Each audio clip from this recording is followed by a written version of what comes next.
இந்த தைலக்காப்பு பிரசாதம் கிடைச்சா உங்கள் தலையெழுத்தே மாறும்.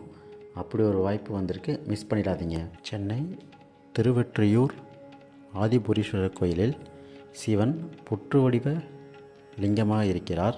இவர் வருடம் முழுவதும் தங்கத்திலான நாகக்கவசத்தால் மூடப்பட்ட நிலையில் அனைவருக்கும் காட்சி தருவார். ஆனால் கார்த்திகை மாத பௌர்ணமி அதற்கு அடுத்து வரும் 2 நாட்கள் மட்டும் கவசம் திறக்கப்பட்ட நிலையில் பக்தர்களுக்கு காட்சி தருவார். அந்த 3 நாட்கள் மட்டும் புனுகு சாம்பிராணி தைல அபிஷேகம் சுவாமிக்கு நடைபெறும். இதனால் உடனே நான் ஆதிபுரீஸ்வரர் கோயிலுக்கு போயிட்டேன். அங்கு சுவாமி எப்படி தரிசனம் பண்ணுறது, எவ்வளோ மணி நேரம் ஆகும்னு சொல்கிறேன். இந்த வீடியோவை உங்கள் நண்பர்களுக்கு ஷேர் பண்ணி டிசம்பர் 6ஆம் தேதிக்குள்ளே போயிட்டு வந்துடுங்க. அப்புறம் 1 வருஷம் காத்திருக்கணும்.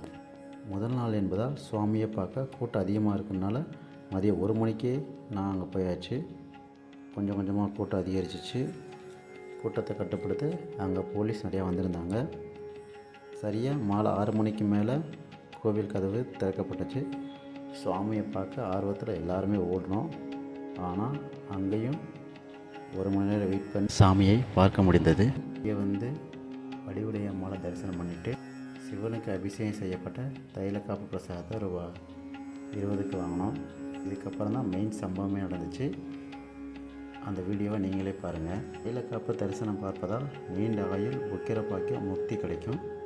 இதுபோல் கோவில் தகவல்களுக்கு நம்ம கோவில் அதிசயங்கள் யூடியூப் சேனலை மறக்காமல் சப்ஸ்கிரைப் பண்ணி வச்சுக்கோங்க.